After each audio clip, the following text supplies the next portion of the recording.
For one who's intent on following the Buddha's example and practicing, developing the path leading to the end of suffering, for penetration, realization of the Four Noble Truths, the life of a bhikkhu is the most suitable lifestyle that will support that.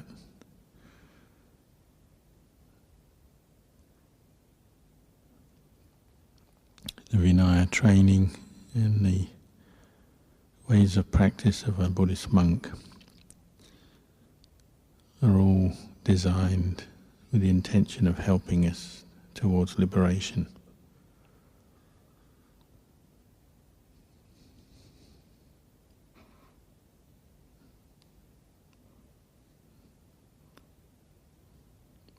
Where the Eightfold Path arises is in our minds, in our hearts. Obviously the same factors are developed whether one is a bhikkhu or a lay person. Doesn't change. The practices for lay people are still coming from the Buddhist teaching, Sila, Samadhi, Panya, just in the way as a bhikkhu's practice.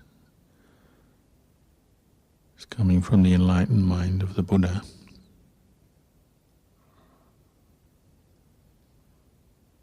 But naturally the lifestyle and responsibilities of a lay person perhaps put more burden on us for developing the path factors in daily life. The nature of this world is it's a sensual realm. Our senses are being bombarded with information, different experiences. Particularly the lay life is full of that. The world is a very sticky place. A world of sensuality, just like a pot of honey and a fly lands on it, and one leg at a time gradually gets stuck in it, bogged down. So the home life is very sticky. The monastic life is still sticky. We still have to deal with sensuality.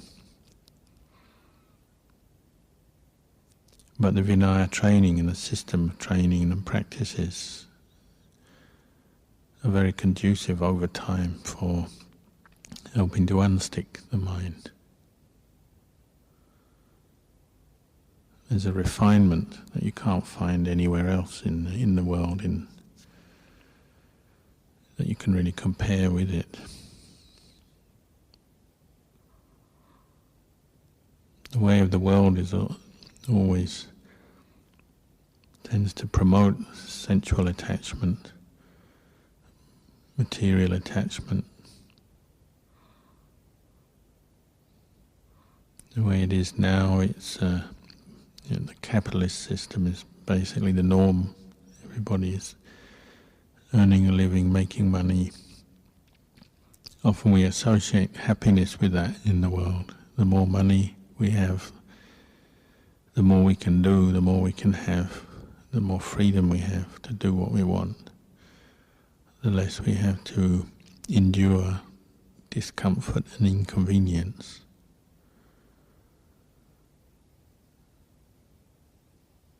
Even ideas of happiness now it's associated with different aspects of sensuality. We get products that will boost our happiness, and we're bombarded with advertisements and promotion of different forms of happiness in a material form. We get products to help us look better. So we identify the way we look with happiness. If I can look thinner, I have more muscles, dietary products, exercise regimes, health products. Other ideas of happiness based on popularity, being well known. So we have the rise of social media, ways of promoting one's own image to others. So not only reinforcing our own sense of self in that social media and communication, but also reinforcing others as well. And so on. It's endless. So when we come into the monastery, you compare your background with the monastic life. People's first impression, or when they just hear what a Buddhist monk does, sounds dull, boring, monotonous. Not what they would normally associate with happiness. And that's correct in a way, because we're not practicing for sensual happiness as a goal, as an aim. The highest happiness in Buddhism, the way the Buddha talked, it's peaceful mind, equanimity towards the five khandhas, towards the world, towards conditions, sankharas.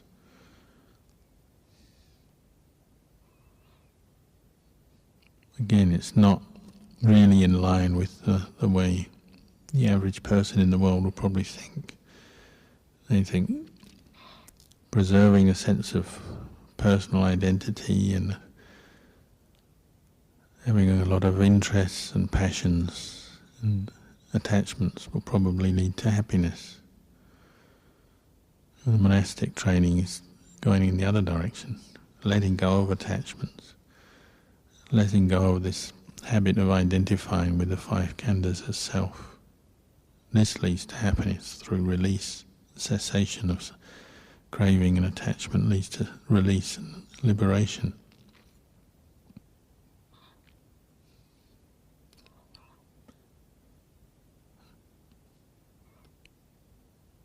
A lot of what we do is repetitive in the bhikkhu lifestyle.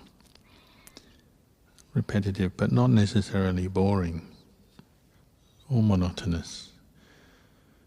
The Buddha encouraged us to use repetition of skillful actions, skillful thinking, skillful speech as a way of training ourselves. And the monastic form supports that. Often we repeat good actions.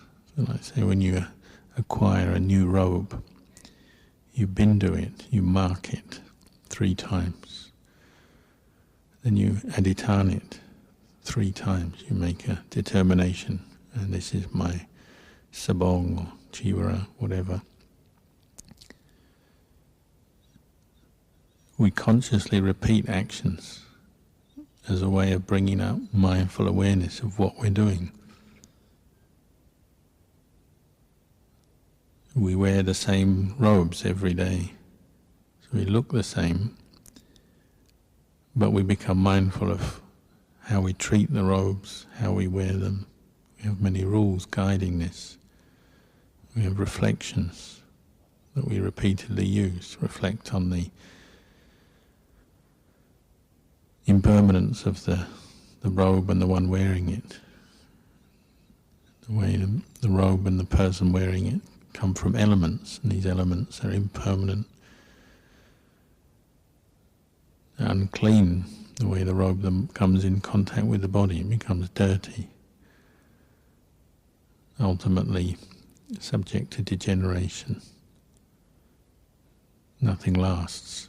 We don't really own anything because nothing lasts, and so on. Just simply wearing a robe every day gives you a great opportunity to repeat an action, become more mindful, and then develop more wisdom. In the way of the world, maybe you would see wearing the same clothes every day as almost like a weakness. If you go to work and you wear the same suit of clothes every day, people often they laugh at you or look down on you. The monastic training is working in a different way.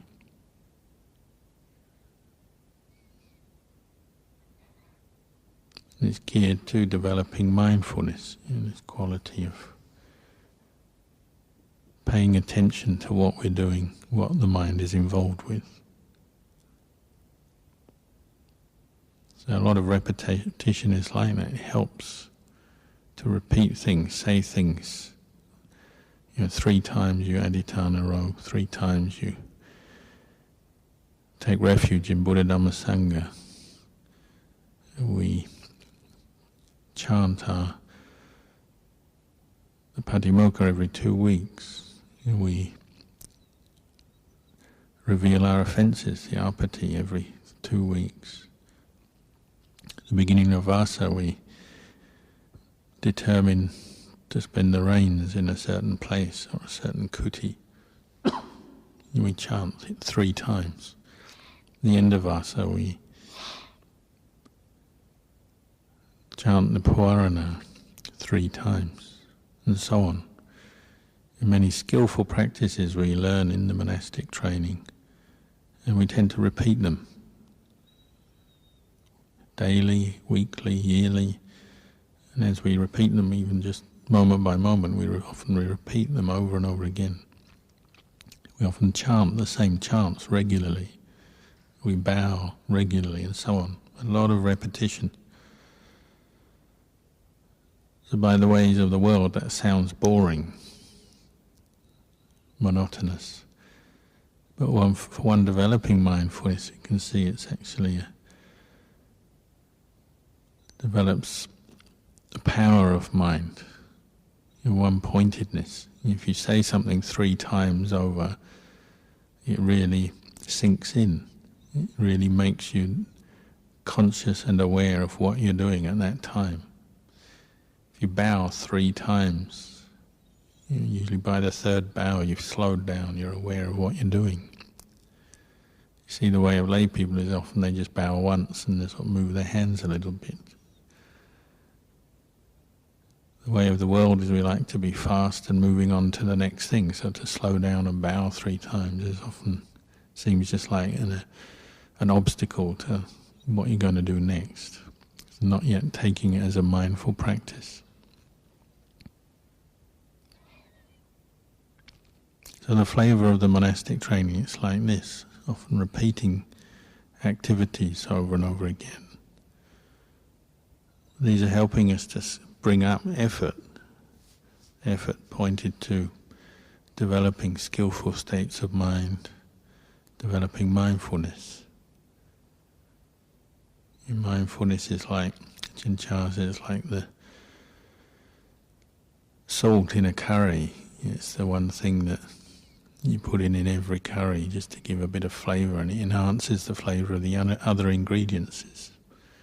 It's the centre of our practice, developing right mindfulness. Right effort is directed to developing right mindfulness. With the consistency and continuity of right mindfulness, then right samadhi can arise. But what makes right mindfulness right or correct is right view, wisdom and understanding guiding the development of mindfulness. Mindfulness improves our understanding, and so on. In the path factors, they arise supporting each other. Again, Ajahn said they're internal. You're just taking on an external practice. You're like sitting for many hours, walking for many hours, fasting, doing different ascetic practices and so on, are not yet a guarantee that the mind is actually developing the path factors. We could be sitting but just mentally proliferating all the time, imagining, distracted, or maybe just falling asleep.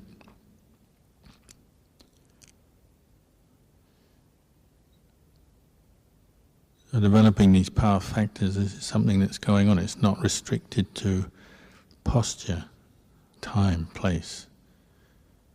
So obviously if we're cultivating this state of mind, the mind where the path factors coalesce, and we go beyond this basic delusion, taking the 5 khandhas as self. And it has to be there in the mind. All the path factors and the insight that it leads to has to be there in the mind at all times, not just when we're sitting meditation, but at any time of day and night. In the mind of a Sotapanna, it doesn't degenerate anymore. The insight is established, the sila is established, the faith in the practice and the path of practice is established. Kilesas that are still arising are known as kilesa. There's no more doubt or fuzziness. That experience is all the time. It's not just occasionally or once in a while. But until that point, then we'll tend to have an unevenness of practice, unevenness of effort, unevenness of faith. So sometimes we're willing to practice, sometimes we're not so willing. Sometimes we're committed to the practice, sometimes not. Sometimes we're clear in the mind, sometimes not. Sometimes we'll grasp and identify with dukkha, self, me, mine, my dukkha. Sometimes we'll grasp at sukha, happiness, it's me, mine, myself. In the way of the unenlightened person is constantly grasping at sukha and dukkha. Takes us back to the stickiness of the world. Generally we associate pleasant experiences with what we want, unpleasant ones with what we don't want. The unenlightened being doesn't see the craving underlying that. They're always moving towards pleasure and away from pain. They haven't yet developed the mindfulness or insight to go beyond that. That's why Ajahn Chah's teaching that not to take either pleasure or pain as self and as something important. So important in itself, this teaching. It's like a snake. In the head of the snake that bites you is pain, the tail of the snake is pleasure. You grab the tail, it'll still come round and bite you eventually. Sukha and dukkha. The mind of the practitioner is not going to take either. Rather put its trust and effort into developing mindfulness. Be mindful of sukha, mindful of dukkha, but not attaching or grasping to either. And this is the flavour of our monastic training. This is where the evenness of our experience comes from. And we can't control life enough to always guarantee pleasure. And by now we should be realising that living in a monastery, we're experiencing the fruits of our karma every day.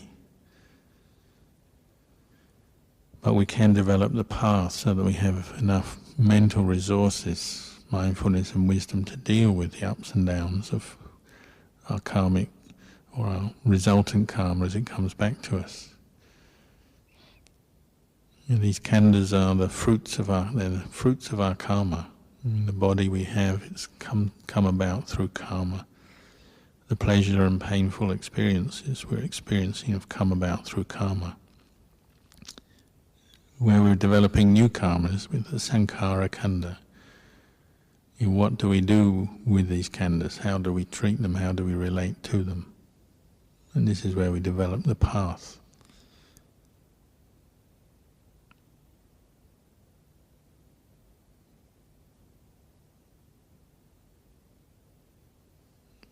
The monastic training is geared to developing right effort. Many of the rules and practices we do there, the requirements, we're a monk 24/7. We can't set aside the Vinaya when we feel like it. So it's bringing up right effort. Four right efforts, samma vayama, based on effort to prevent unwholesome, unskillful dhammas arising. So it's practice of restraint. The effort to abandon those that have arisen, so abandonment.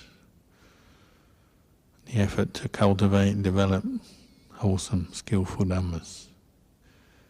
The effort to care for and look after those that have arisen.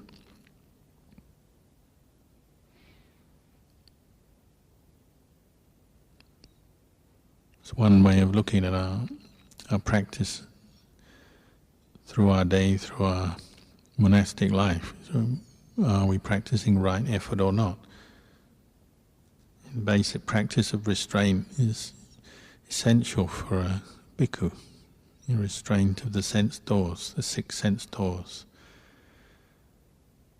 Because we're receiving the fruits of our karma all the time, we see things, hear things, taste things, remember things, ideas pop up in the mind.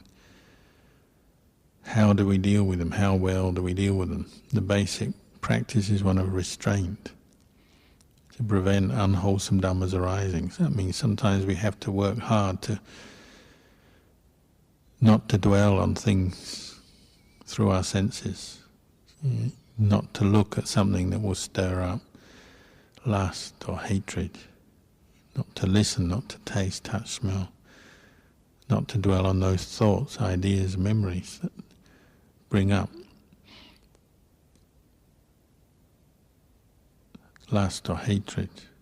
Practice restraint.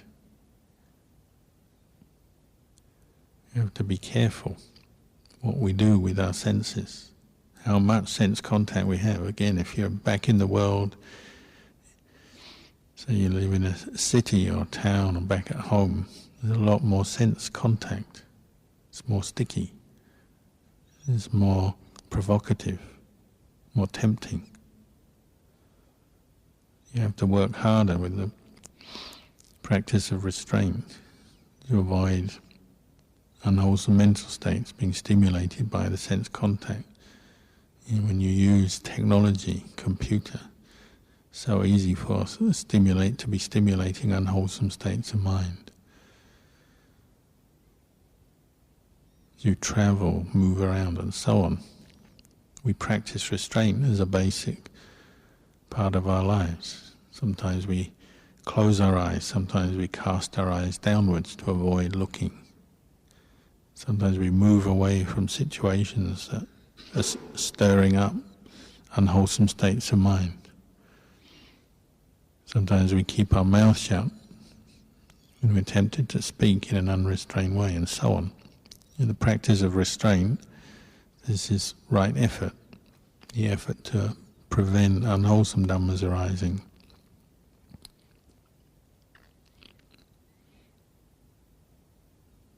If they've already arisen in the mind, then the Buddha was very clear. We have to be very sharp with our mindfulness and with our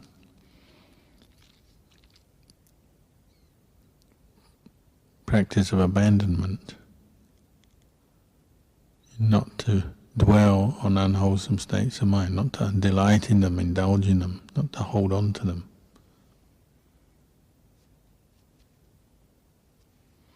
Use very sharp language, cut off certain ways of thinking once they've come up, cut them off. Sometimes use the same word they use for execution. Execute your lustful thoughts, execute your angry or hateful thoughts. You didn't beat about the bush if you read the suttas. If you live with Ajahn or other teachers like that, Jama, Boa, different teachers, no room for mucking about. Kilesa is a kilesa. If you've got kilesa in your mind, then cut it off, let it go, abandon it. This is samma sankappa as well, right thought. Thoughts rooted in renunciation, non-ill will, non-hatred. Being sharp enough to see unwholesome dhammas that have arisen and abandon them quickly. And sometimes the mind doesn't want to abandon, it's only half committed to nibbana, to realization. We sort of think it's a good idea, but when the test comes, it's like, well, I'd rather carry on thinking this way. So we're indulging in a little bit of sensuality, sexual desire for different objects of the senses and so on. Often we don't really want to let it go. We're not yet really committed to nibbana. We don't yet trust in the practice of renunciation and abandonment.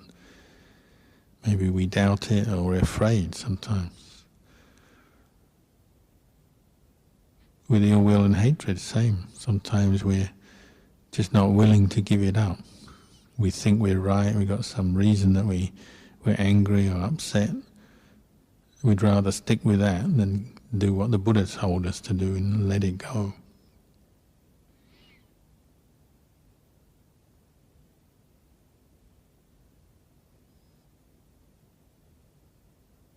So abandonment, vital practice to develop. Put effort into abandonment. Abandoning the coarse mental states so that we can have the insight and the clarity to abandon the more subtle mental states, the subtle attachments that might arise in the course of the practice.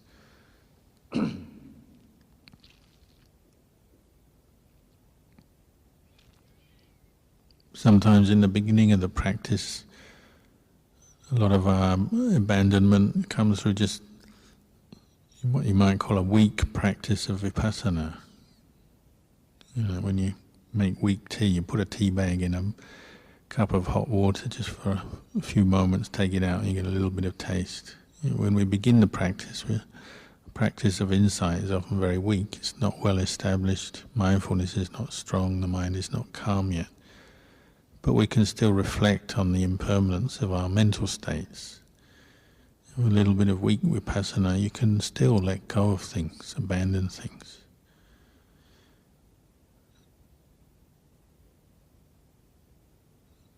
And again, with the practice of repetition of this practice in the monastic training, well, you get to know your own mind, you get to know the impermanence of different mental states. You start to see the suffering when you cling on to different desires, expectations, cling on to different moods. So you're more willing to let go. Just let it drop, let it die. As Ajahn Chah said, if it's not good, then let it die. If it doesn't die, we'll make it good. You just let things die from your mind. You might have an unwholesome thought arise, but just let it die. It's impermanent. Don't hold on to it, don't cling on to it. This is right effort.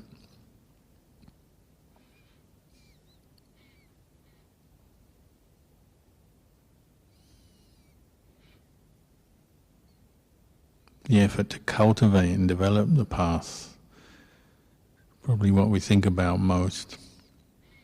The path, practice of dana, sila, bhavana. Bhavana means development, cultivation, bringing up, bringing into existence what wasn't there before. You bring up into existence. You're bringing up generosity, bringing up sila, bringing up mindfulness, states of samadhi, cultivating the factors of jhana, bringing up insight, learning to investigate the truth, analyze the truth, look at it, clear seeing, so on. This is what we talk about or hear about most probably in the practice, but again, it's an effort. It requires effort to develop something, bring up something that wasn't there before.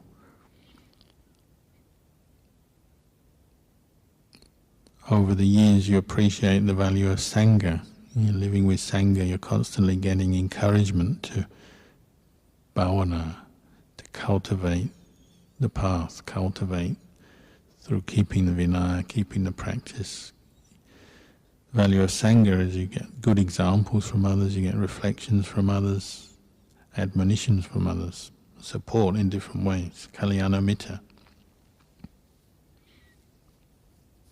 can be a valuable source of motivation and support, because obviously we're not always strong in our effort. We're not always cultivating the path. Often we slip back, become dull, lazy, disillusioned and so on. So the value of Sangha around us can help. But obviously we also have to learn to motivate ourselves. It takes effort. It takes effort to practice generosity. It takes effort to keep the precepts when we're in different situations that tempt us to break the precepts. Not to be restrained, not to be mindful of speech, actions. Sometimes we're provoked, sometimes just our own attachments make us really want to break a precept through speech, through action. It takes effort. Cultivate a love of the Vinaya. Value the Vinaya. Again, the practice of repetition supports this. If you repeatedly do something, you gradually, if you're developing in some mindfulness and reflecting on it, then you'll start to appreciate how it's a skillful means. It's keeping you out of trouble, stopping you from making a lot of negative karma, keeping your mind free. The happiness, the subtle happiness of a mind that's free from regret, remorse. Again, this is a long way away from the happiness of the world, just based on material success, popularity, pleasant experiences, which may or may not come through a pure or virtuous way. And the way of the Vinaya is it brings you to a sense of purity and just basic being at ease with yourself, because you're not harming others through body, speech. That gives you the platform for developing the subtler effort of cultivating factors of jhana, so you can overcome the hindrances, and then insight into the three characteristics.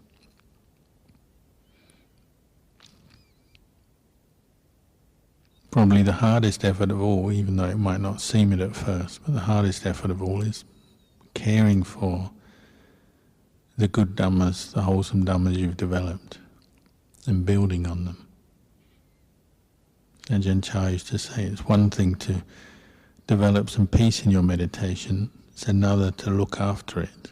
When you stop sitting, you walk away. Can you keep that state of mindfulness and sustain it? Most of us, we experience this, have the experience of the ups and downs of practice. So you have a pleasing, calming, pleasant meditation one day, and then the next it's all gone. Maybe within a few hours it's all gone, the mind is back to square one. How many times have we experienced that? We gain some real calm and peace, or have some clear insight, and then in no time at all everything seems to have disappeared from the mind. The experience is gone. We seem to be back at square one. If we look carefully, we probably have to admit that we do it to ourselves. We have a good meditation and we want to talk about it. We have a good meditation and we feel tired, so we just sleep until the mind has lost everything. We often don't build on things.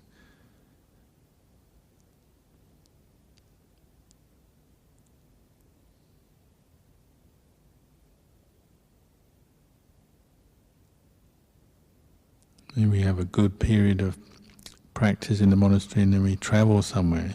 After a while we realize it's all gone. Whatever calm and insight we had is all gone, back to square one again. And a lot of the time we have to rely on patience, all the four efforts, right efforts, supported by the practice of patience, endurance, through the ups and downs. If you've achieved some calm and steadiness of mind before, well, you can do it again. But in between, we have to be very patient. If you've kept the precepts before, you can keep them again. If you've let go of a hindrance before, you can let go of it again. But until you can do that, often we have to just endure. Everybody knows about Ajahn experience with lust when he was in the forest. There's that period where, surrounded by nimittas and images of female genitals and with a tendency towards sexual proliferation, day and night, all the time. And then when they asked him how did he deal with that, he said, maybe nothing special, just had to learn to endure through it until the experience ceased. Kilesas can come up very strongly, out of the blue. You have to be ready with the practice of patience at every step of the way. That's why the Buddha said it's the most useful quality, the supreme destroyer of defilement, patience. And patience allows you to be, if you're being patient, you allow yourself to have the time to keep practicing, keep summoning up fresh effort, new effort, not giving in, not giving up.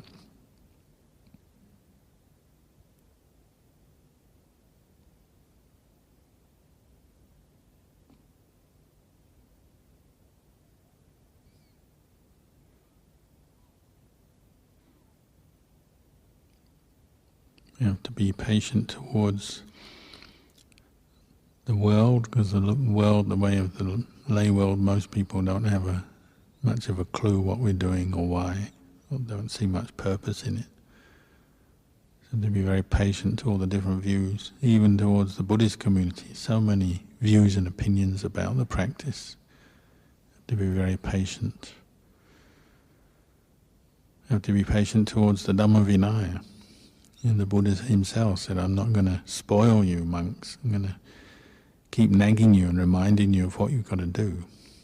It's the nature of our commitment, is we have to be willing to accept that. We have to be humble.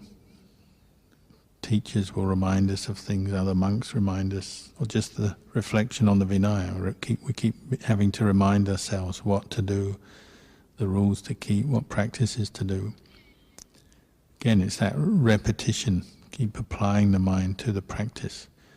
Keep remembering teachings that we've heard, bringing them up, reflecting on them. When the power factors do become a bit stronger, you still have to practice patience, but maybe on a slightly more refined level. You're patiently staying with a meditation object for longer periods of time. Patiently reflecting on the Dhamma, cultivating insight into the three characteristics. Many teachers talk about how when you're contemplating the body with mindfulness and insight, it's like you're shredding the body or putting it through one of those old-fashioned mincers where you put meat into a tube and you turn the handle and it comes out as mincemeat. So you patiently have to analyze this body to see it as impermanent, unsatisfactory and not self, without an owner. Every aspect of the body, every part, every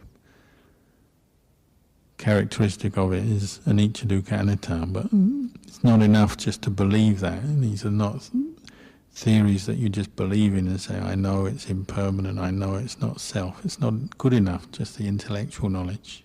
You have to really look and observe it over and over again, repeated investigation and thorough investigation from the top of the head down to the tip of the toes back to the top of the head, teaching the mind to accept the truth, that this body is impermanent, unsatisfactory, not self. You don't own it. What you don't own, you have to let go of. Feeling is anicca dukkha anatta. You don't own them. Feelings are the result of karma. They come up, and they pass away again.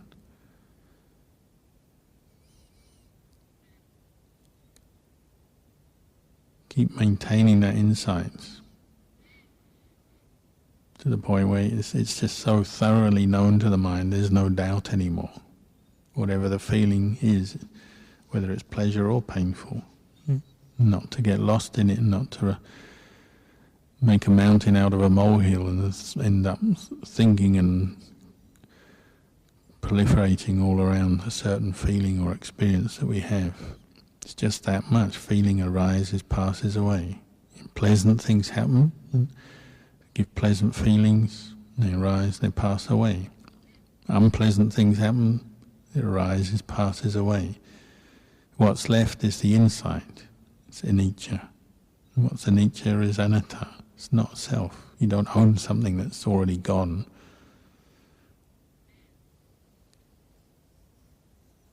So if you repeatedly investigate the 5 khandhas, you're gradually building up this store of insight that doesn't leave the mind. It's there all the time. You know what it's like. You know the nature of these khandhas.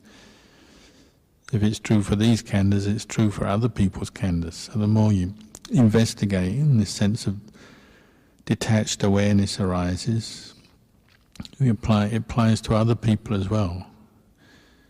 So say somebody's got a different view, a different opinion than you, or it's just a different set of khandhas, a different sankhara khandha expressing itself. Still anicca, dukkha, anatta. Some people you like, some people you don't like. Some you agree with, some you don't agree with. But they're all just anicca, dukkha, anatta. It doesn't change. Male, female, young, old. Anicca, dukkha, anatta. This is the nature of worldly existence. These khandhas arise and they pass away. That's what they do. That's their nature. So there's no need to make a big deal out of them. No need to think so much about them, personally identify with them so strongly. Your different feelings, emotions, thoughts, they're just that much. They arise, they pass away.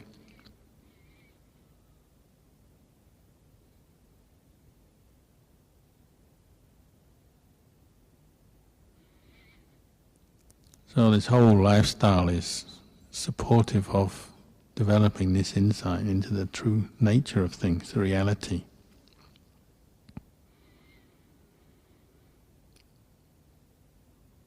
In the end, you might not actually need to do a lot, go a lot of places, study with a lot of different teachers or anything much in particular, other than just stick with the practice,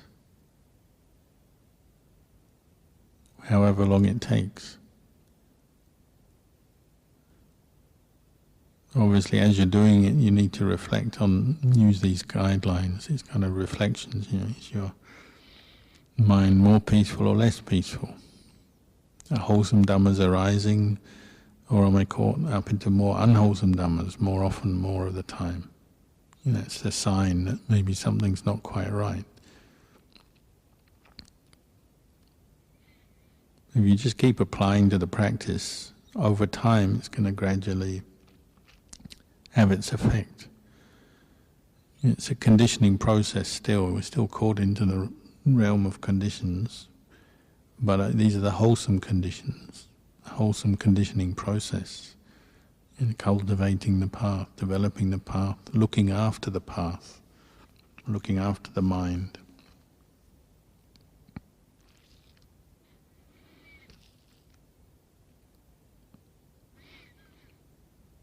So I'll leave you with these reflections tonight.